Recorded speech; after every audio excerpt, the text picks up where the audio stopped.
여러분 안녕하십니까?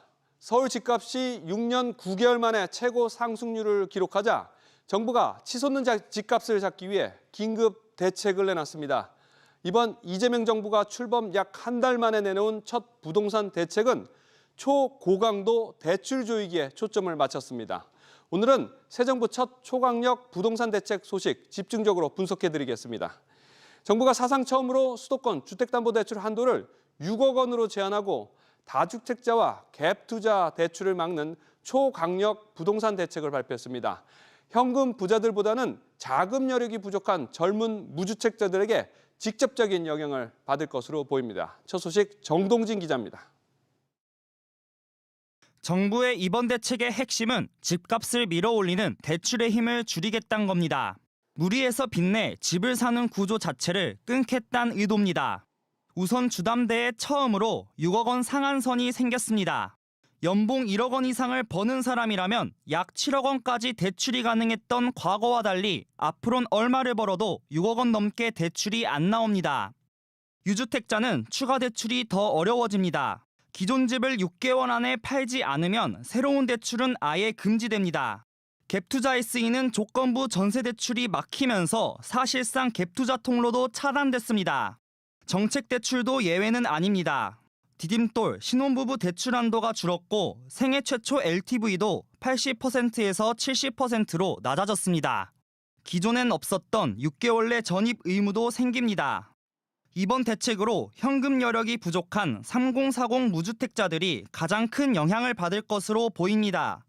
계획을 많이 오랫동안 했었는데 내일부터 당장 대출 규제가 바뀐다고 하니까 남은 돈들 어디서 구해야 할지 좀 막막하고. 예고된 규제라면은 조금 대응할 시간을 우리가 가질 수 있겠는데 근데 너무 규제가 한 번에 나오는 바람에 이번 대책은 내일부터 바로 시행됩니다. 다만 그 전까지 계약을 했거나 대출 신청을 완료한 경우엔 예외가 적용됩니다.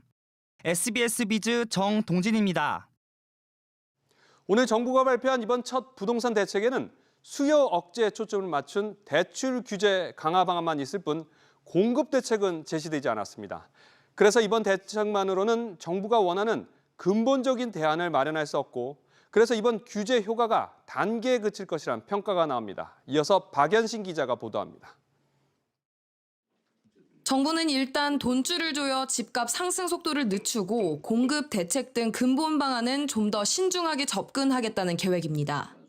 부동산 가격을 잡겠다고 수도권 주위에 신도시를 만들거나 이런 대책들은 안 만들었으면 좋겠다 하는 부탁의 말씀 하나 드렸고 저희가 시간적 여유를 갖고 좀 더 종합적이고 거시적인 대책, 근본적인 대책을 강구하도록 더 노력하겠다.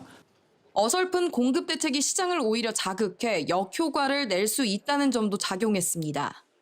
확실한 이제 시장 파악이 아직 안 됐거나 전 정부처럼 그때그때 그냥 가격이 오른다라고 대응해서 오히려 시장의 가격 상승을 더 부추기기보다는 공급 대책에 대해서 치밀하게 계획적으로 준비해서 대책을 내놓기 위해서 부동산 공급 대책 효과를 보려면 수년이 걸리는 만큼 정부는 공급책이 단기적인 방안으로 적절치 않다고 판단한 것으로 풀이됩니다.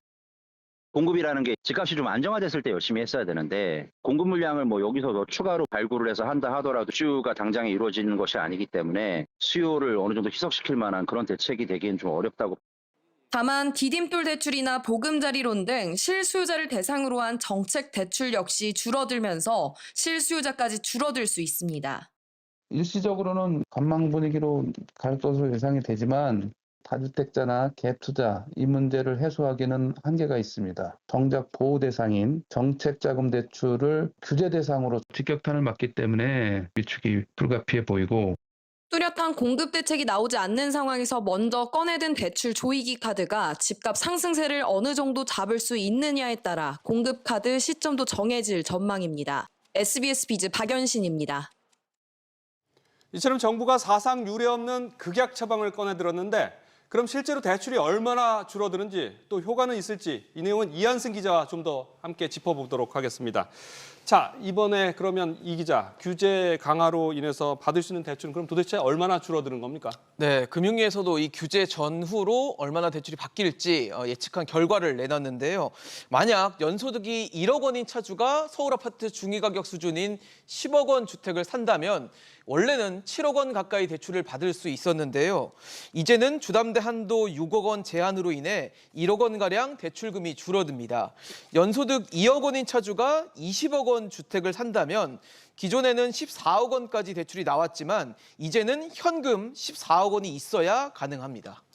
그런데 이 기자, 대출 네. 한도는 왜 하필 6억 원인 건가요? 네, 금융위도 그 부분에 대한 설명을 했는데 서울과 수도권의 집값 수준, 또 집을 살 때 받는 대출 규모, 또 소득 대비 부채의 적절한 수준 등을 고려한 판단이라고만 설명을 했습니다. 그러니까 명확한 산식이 있다기보다는 시장 상황을 반영한 정책적 판단으로 보입니다. 6억 원 구체적인 근거를 든 건 아닌 것 같은데 네. 중요한 건 효과 아니겠습니까? 맞습니다. 이번 대책 실효성 어떻게 될까요?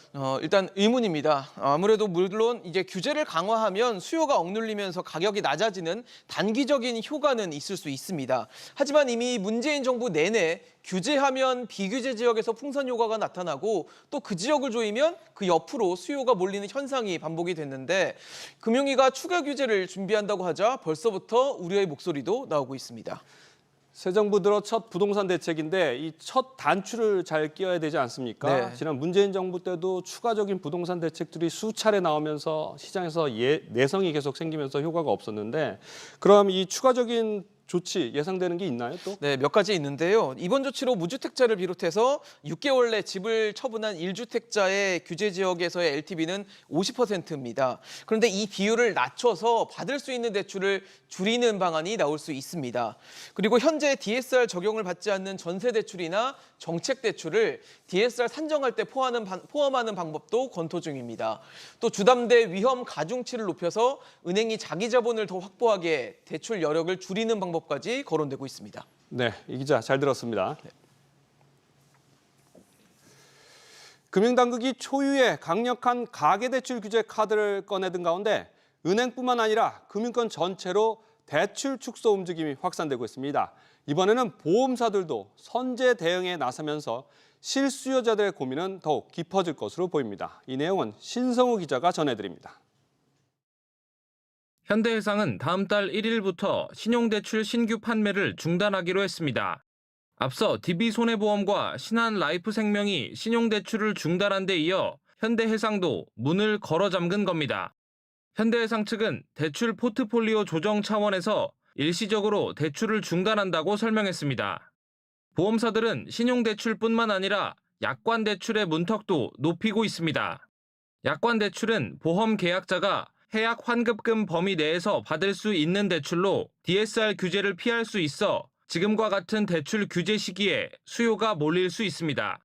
이에 삼성화재는 지난 24일부터 일부 약관대출 상품의 한도를 해약 환급금의 50%에서 30%로 축소했습니다. 금융당국이 가계대출 관리를 강화하는 가운데 보험사들도 선제 대응에 나서는 것으로 풀이됩니다. 은행권 대출 규제 강화로 인해 약관대출이나 신용대출로 수요가 몰리는 풍선 효과가 발생하면 보험사들이 향후 대출 문턱을 더 높일 것이란 관측도 제기됩니다. 못 받게 하면 다른 데 가서 대출을 받으려고 그러는 거지. 그러면 약간 비싼 금리의 이금융권으로 가든지 보험사 대출을 받든지 그런 보험사 대출도 또 규제를 하겠죠. 보험사들 입장에선 치솟는 연체율도 부담입니다. 주택담보대출을 제외한 보험사들의 가계대출 연체율은 1분기 말 기준 2.5%에 달합니다. SBS 비즈 신성우입니다.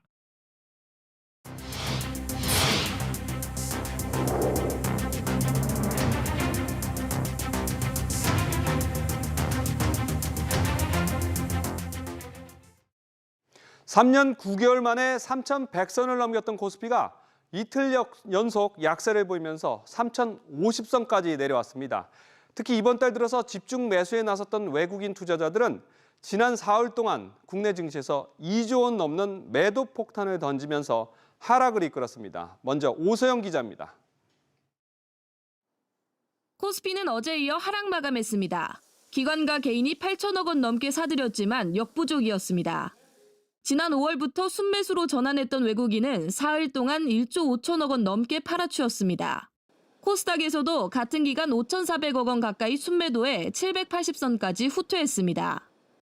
2분기 실적 수준, 무역 협상 시한 그런 것들이 좀 맞물려 있어서 많이 오른 것들을 좀 정리하는 모습, 실적 대비 주가 레벨이 정당한지에 대한 것들을 좀 검증할 수 있다는 측면에서 많이 오른 것들은 좀 차익 실현하려는 심리가 강해졌다라고. 이달 15% 가까이 오른 코스피 상승세에 시장은 밸류에이션 부담에 대한 경계심을 더 키우는 모습입니다. 나토의 방위비 증액과 수출 기대감으로 현대로템 등을 포함한 당산주들은 오른 한편 엔비디아 훈풍 속에 상승세를 이어왔던 SK하이닉스는 하락했습니다. 삼성전자는 장중 1%대 상승세를 보이기도 한 가운데 반도체 대장주들의 실적 발표가 관건입니다. 코스피 시총 1, 2위를 차지하고 있는 만큼 실적이 기대치를 웃돌 경우 지수의 추가 상승을 이끌지 눈이 쏠립니다. 여기에다 오늘 밤 미국의 PCE 물가지수 발표를 앞둔 등의 불확실성 요인도 영향을 미치고 있다는 분석입니다. 이 가운데 외국인의 대규모 주식 매도 영향에 달러원 환율은 소폭 올랐습니다. 환율은 어제보다 50전 오른 1,357원 40전에 거래를 마쳤습니다. SBS 비즈 오서영입니다. 새 정부 출범 이후 국내 증시 급등의 한 축을 담당했던 건 스테이블 코인 관련주들입니다. 새 정부의 정책 수혜 기대감에 이 급등했었는데 최근 한국은행 등 국내외 중앙은행들의 경고가 나오면서 움직임이 심상치 않습니다. 한국과 미국 증시에서 이틀 연속 폭락하기도 했는데 단기 급등에 따른 일시적 조정이라는 분석과 과도한 기대감에 따른 거품이 붕괴할 것이란 우려가 함께 나옵니다. 이어서 이정민 기자입니다. 스테이블코인 상표권 출원으로 기대감을 모았던 카카오페이 주가가 코스피 시장에서 10% 넘게 급락했습니다. 새 정부 출범 후 125% 급등해 투자 위험이 커져 지난 24일과 어제 거래 정지됐다 풀리자마자 널뛰기 했습니다. 신정부 들어서고 도입을 하겠다라고 이제 시사하는 과정에서 네이버페이라든가 카카오페이 이런 걸로 결제 인프라를 제공할 수 있는 업체들에 좀 영향이 가고 있고 실제로 주가가 그거에 좀 반영이 됐다.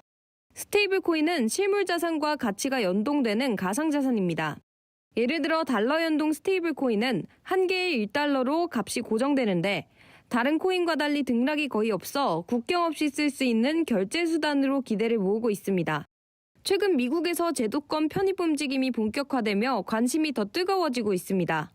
미국 상원은 스테이블코인을 법체계 안으로 포함하는 지니어스법을 통과시켰고 스테이블코인 기업 서클은 상장한 지 13일 만에 168% 폭등했습니다. 국내 기업들의 주도권 경쟁도 치열합니다. 또 다른 핀테크 업체인 네이버페이도 가세했고 은행권도 원화 스테이블코인 발행을 검토 중입니다. 세입 콘텐츠라든가 게임에 있어서 상당히 우리나라가 강세이기 때문에 원화 기반의 스테이블코인이 발행이 된다 그러면 상당히 긍정적인 효과를 얻지 않을까. 스테이블코인 제도화를 위한 논의에 속도가 붙자 한국은행은 금융 안정을 우려하며 제동을 걸고 나섰습니다. SBS 비즈 이정민입니다. 들으신 것처럼 최근 한국은행과 국제결제은행이 스테이블코인에 대해서 경고장을 던졌습니다. 스테이블코인이 뭔지 또 중앙은행들은 뭘 우려하고 있는지 이 내용은 신다미 기자와 좀 더 자세히 알아보도록 하겠습니다. 자, 신 기자, 우리나라에서도 이미 이 스테이블코인 스며들고 있죠, 실생활에서? 네, 그렇습니다. 이미 국내에서도 리다페이를 이용하면 누구나 카페나 편의점에서 코인으로 결제가 가능합니다.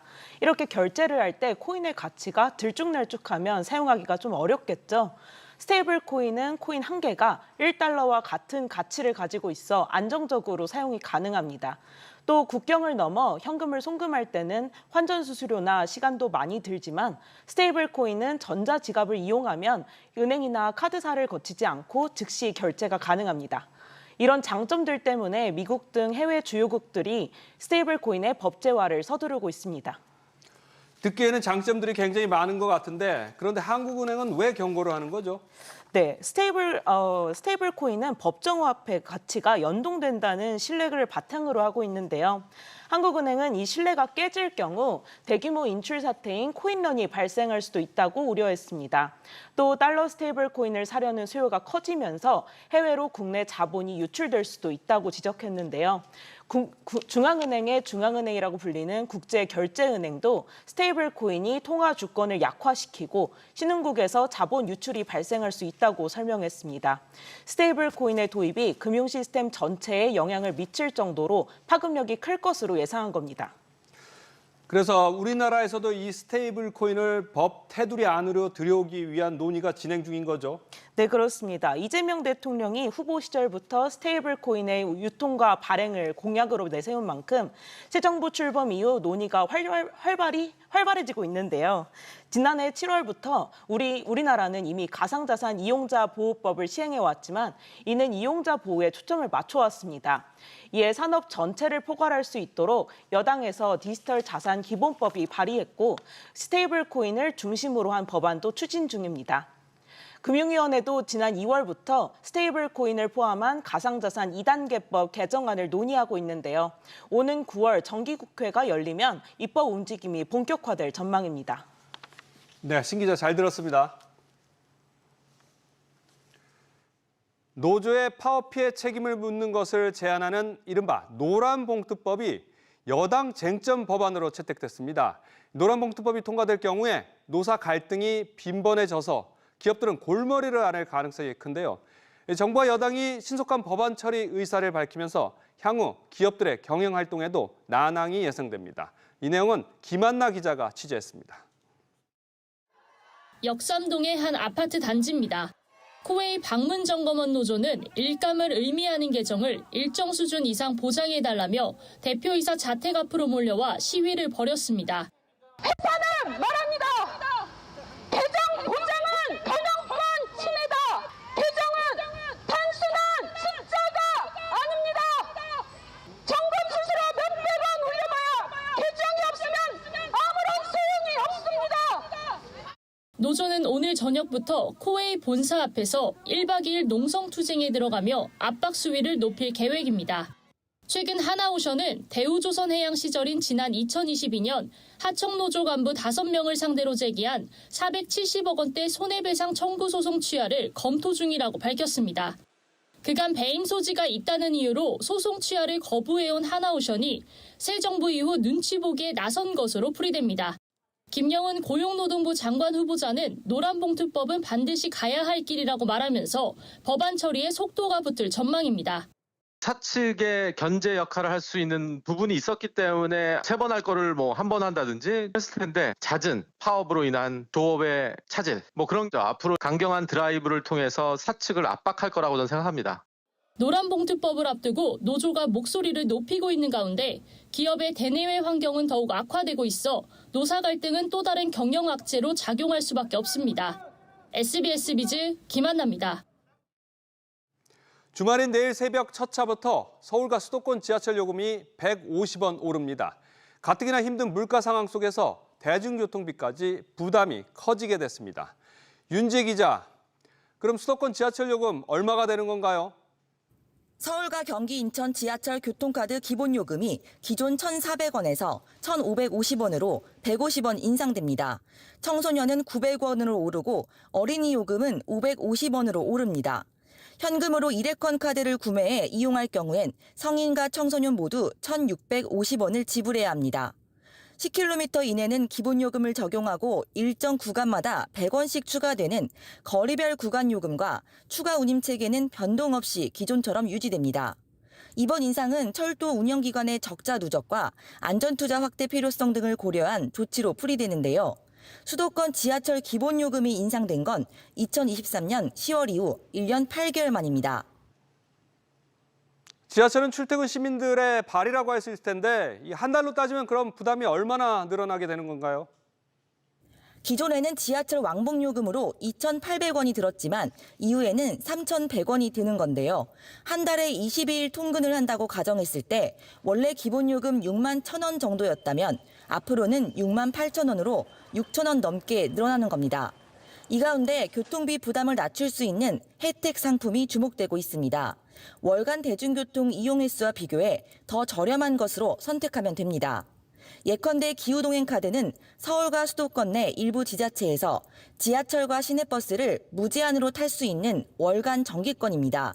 19세에서 39세 청년의 경우 월 5만 5천 원, 40세 이상은 6만 2천 원의 이용이 가능한데요. K패스는 월 15회 이상 대중교통을 이용하면 이용 금액의 일부를 환급해주고 있습니다. 청년에 대해 30%를 가정하면 6만 8천 원의 대중교통 이용 시 2만 원가량 아낄 수 있고요. 제휴를 맺은 신용카드 실적 조건을 채우면 추가로 10% 더 저렴한 금액으로 이용이 가능합니다. SBS BD 윤지혜입니다. 과도한 수수료 등으로 배달업을 둘러싼 논란이 커지자 이 배달업 의존도를 낮추기 위해서 업체들이 자사앱을 강화하고 있습니다. 할인은 기본이고 스포츠 마케팅 등 차별화 전략을 내세우면서 이용하는 소비자들도 늘고 있습니다. 최은하 기자의 보도입니다. BHC의 대표 메뉴 뿌링클 한 마리가 배달의 민족과 쿠팡이츠에선 2만 3천 원에서 2만 4천 원에 팔립니다. 하지만 BHC 앱에서는 2만 1천 원입니다. BHC가 최근 점주 자율로 가격을 정하도록 하자 대부분이 2천 원에서 3천 원 가격을 높였지만 자사 앱은 원래 가격을 유지하고 있는 겁니다. BBQ는 할인 혜택에 더해 스포츠 마케팅을 벌이면서 자사 앱 회원이 6배 급증했습니다. 세계 명문 축구단 FC 바르셀로나의 다음 달 말 서울 경기를 주최하면서 자사 앱 구매 회원 등의 티켓 3만 장을 제공하기로 했습니다. 바르셀로나 예전에 메시 있을 때부터 워낙 좋아하던 팀이기도 했고 이번에 또 재밌는 이벤트가 있다 해서 깔게 되었습니다. 얼마든지 계속 이용할 생각은 있습니다. 불편함보다는 싸게 먹는 거에 그냥 그 정도 노력을 할 수 있지 않을까라는 생각이 들거든요. 도미노 피자는 자사 앱 주문 고객의 디지털 매거진 무료 구독권을 증정하는가 하면 SPC는 자사 브랜드 통합 앱이 있음에도 베스킨라빈스 자사 앱을 따로 출시하며 고객 공략에 나섰습니다.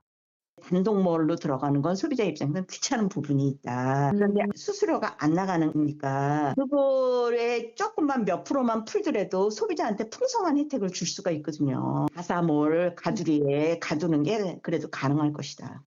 교촌치킨은 아예 쿠팡이츠와의 결별을 선언하고 일부 배달앱과 자사앱을 강화하기로 하면서 배달앱 시장에 적지 않은 영향을 줄 전망입니다. SBS 비즈 최윤아입니다. 고려아연과 영풍 사이 균열의 시작이었던 과거 고려아연의 신주 발행이 무효라는 법원의 판단이 나왔습니다. 다만 이 판결에서는 당시 고려아연에게 경영권 분쟁과 관련한 특별한 의도가 있었다고 보긴 어렵다는 판단도 함께 나왔습니다. 자세한 내용 알아보겠습니다. 유정현 기자. 네, 유정현입니다. 일단 이번 판결이 다퉜던 사건이 뭔지부터 짚어보죠. 네, 사건은 지난 2023년 9월로 거슬러 올라갑니다. 당시 고려아연은 유상증자를 통해 현대차 계열사인 HMG 글로벌에 지분율 약 5%의 신주를 배정한 바 있습니다. 고려아연 최대 주주였던 영풍이 이를 두고 경영권 분쟁을 벌이고 있던 최윤범 고려아연 회장의 우군을 확보하기 위한 목적이라 부당하다며 소송을 제기했고요. 고려아연은 친환경 신사업 협력 차원이라며 맞섰습니다. 서울중앙지방법원 민사합의 22부는 경영권 분쟁을 하고 있다는 사실만으로 이 유상증자가 경영권 강화 목적이라 보기는 어렵다며 사업상 필요성은 인정했습니다. 다만 정관을 위반했다고 지적했습니다. 정관상 신주를 기존 주주가 아닌 제3자에게 배정하려면 이 제3자가 외국 합작법인이어야 하는데 HMG 글로벌은 설립 단계에서 고려아연이 출자하지 않아 합작법인이 아니라는 겁니다. 이렇게 경영권 분쟁 재점화 조짐이 감지되자 고려아연 주가는 어제보다 6% 넘게 오른 84만 4천 원에 마감했고요. 영풍도 3.6% 오른 4만 3천 원 선에 장을 마쳤습니다. 사업상 필요성을 인정했다고 하더라도 이번 판결이 확정되면 이 경영권 분쟁 측면에서는 최윤범 회장 쪽 우군이 줄어들 것 같은데 이 법정 싸움은 계속될 것 같은데 양쪽 입장은 어떻습니까? 네, 고려아연은 즉각 항소에 나선다고 밝혔습니다. 항소심에서 외국 합작법인과 관련된 정관 재정 취지를 상세히 소명하겠다고 전했습니다. 이에 따라 최종 판결이 나오기 전까지는 일단 신주 효력은 유지됩니다. 영풍 측은 유상증자에 참여한 투자자나 위법한 유상증자로 인해 불이익을 받은 기존 주주들 모두가 피해자라며 최 회장이 책임을 져야 한다고 공세를 높였습니다. SBS 비즈 유정현입니다. 미국 트럼프 행정부가 다음 달 8일까지인 상호관세 유예 시한의 추가 연장 가능성을 시사했습니다. 그러면서 25% 관세를 부과하는 자동차 부품 대상을 수시로 추가하기 위한 절차를 마련했습니다. 김한진 기자, 상호관세 적용 시점 더 늦어질 수도 있다고요? 네, 캐롤라인 레빗 백악관 대변인은 현지 시간 26일 브리핑에서 상호관세 유예 시한이 연장될 수 있다면서도 트럼프 대통령이 결정할 사항이라고 말했습니다. 영국을 제외하고는 다른 나라와의 협상에서 결론을 내지 못하고 있는 상황이 작용한 것으로 풀이되는데요. 레빗 대변인은 기한 자체가 본질적인 것은 아니라며 상대국들이 기한 안에 협상을 제안하지 않으면 트럼프 대통령이 일방적으로 관세 조건을 통보할 수 있다고도 밝혔습니다. 스티븐 미란 백악관 무역위원장과 스콧 베센트 재무장관은 선의로 협상 중인 국가들을 위한 유예 조치 연장 가능성을 제기하기도 했습니다. 하지만 품목 관세는 오히려 더 강화할 여지가 생겼죠. 네, 미 상무부가 25% 관세를 적용받는 자동차 부품을 늘릴 수 있게 되면서입니다. 트럼프 대통령이 지난 3월 말 자동차와 부품에 대한 25% 관세를 부과할 당시 관세 대상 부품을 추가할 수 있는 절차를 마련하라고 상무부에 지시했는데요. 상무부 산하 국제무역청이 지난 24일 다음 달 1일부터 미국 자동차 부품 생산업체가 관세 부과를 원하는 부품을 제시할 수 있다고 전했습니다. 미국으로 부품을 수출하는 업체나 수입 부품을 활용해 미국에서 조립하는 업체의 비용 부담이 커질 수 있는 겁니다. SBS 비즈 김한진입니다.